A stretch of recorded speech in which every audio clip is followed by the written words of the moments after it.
Thank you.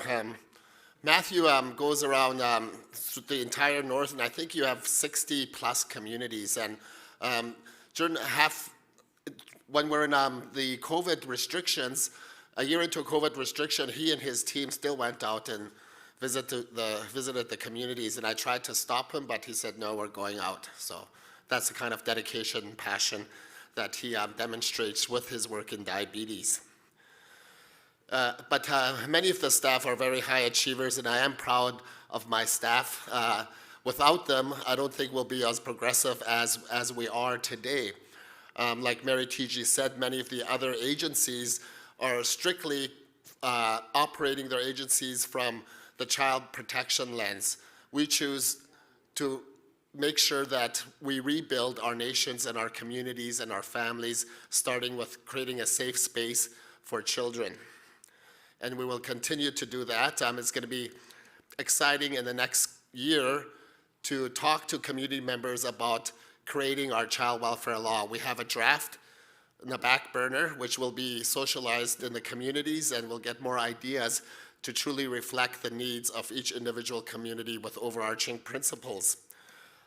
While child welfare is moving, at one point when we did the health transfer, it was health transfer with a bag of money.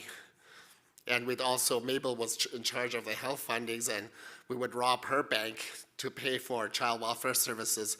Now it's flipped. Now child welfare has huge loads of money because of CHRT, and we're able to do the work. But from our perspective, child and family services and health are related, and we can't do one without the other. So we maximize our resources. Having said that, it's really important to understand what substantive equality means. And I'm just going to read from our lawyers. Substantive equality is a legal and human rights principle concerned with equitable opportunities and outcomes for disadvantaged groups.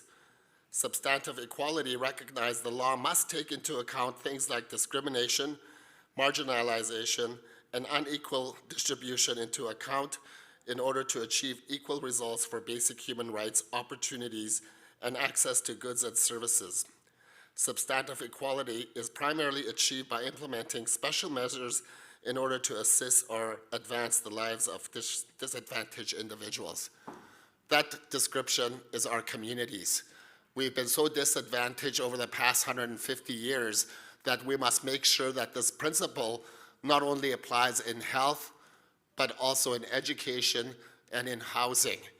Child welfare, through the work of Cindy Blackstock and Mary and the Caring for Our Children Society, has enabled the system to recognize the substantive inequality that exists in Indigenous communities. And I think that is a framework we need to use in all of the other sectors. And once again, thank you to the Board of Directors, to you as chiefs, counselors, and to the staff for another year of hard work. Lots of work still needs to be done, but it's going to be good work. It's going to be work that is going to bring back the drum, that beat of the drums back to our community, so they beat as one. And thank you again to Carol. Carol has been with us for several years. She's trying to retire, but she still has one foot in the door. So she'll be around, as well as Mabel. As I said, Mabel's retirement is going to be 95. So again, that closes the business aspect, and we have some cultural closing. Thank you to our chairs, Julie and Rhoda, for keeping us on track. Also to Marlena and her team for organizing the agenda and this day. Thank you so much. Marlena and Elves, they did a wonderful job keeping the agenda on track and organizing the function in the hotel. Masai Cho. Thank you, Warner. So we're going to introduce Cindy Lawley, Ann Deal, and Eugene Patrick Losa once again for closing songs. Thank you.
just made a quick change in honor of Mabel Louis.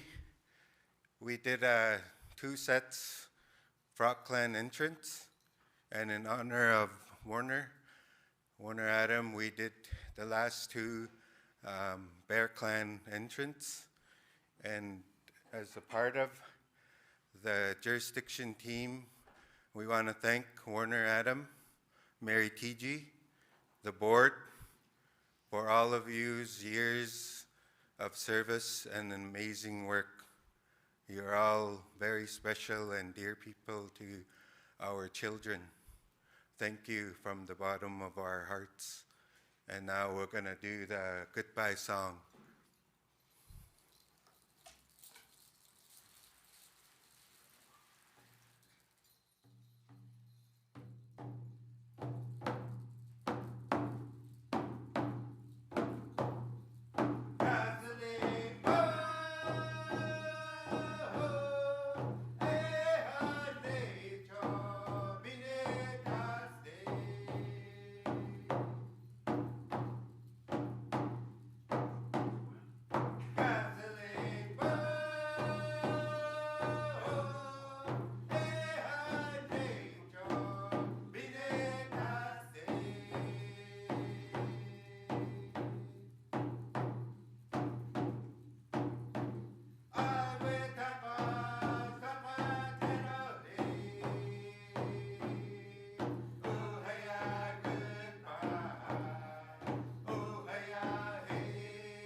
Thank you so much to Anandil and Lausa for closing us off in a good way. And the next part is I'm going to introduce to you again to Barby Skaling, whose hereditary name is Yahali. She's of the Luxilio clan and the House of Many Eyes. So please come and offer a prayer, Barbie.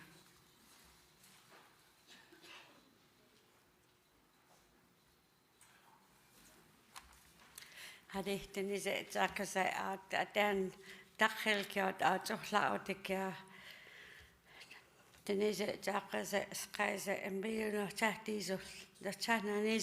board of directors, Kaya Nadaye, all the chiefs of the community, Nahmudi, Chief Warner Adam, Tlambiyo Azuhnanisil, all the rest of the CEOs, and everybody that's taken the time to come and join us today for the business that was well done. Dan dakhil kyo tabi gizusale physically nanasya kai jo tabi no elsen jin dan tas dakhil kyo honzu asle biu taina dilni anusaka bonle kai dan sa asan adan at the Goisland. So Lahnas Nisil at so has Tassasai. Can be you again, nos yestek, and neck be no laga, no godlessla, any almost have Disney. Again, out tie. Nesu diesel no skakai aratil. Bio guide. So, a dan sock is also say, tabi, messaged ni qua. Amen.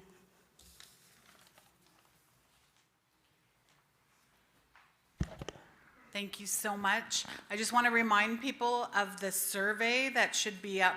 The link will be up in the streaming and YouTube.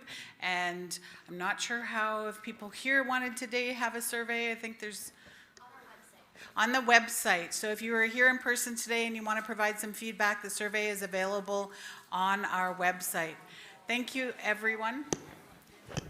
Also, just a reminder to the board members, tomorrow is a meeting at 8:00 a.m. at the Brunswick Room here at the Coast Hotel.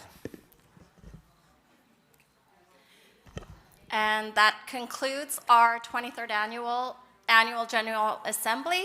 Thank you all for showing up, and thank all of you online for being present.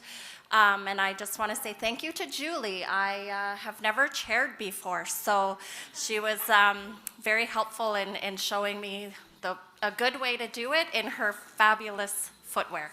Masai.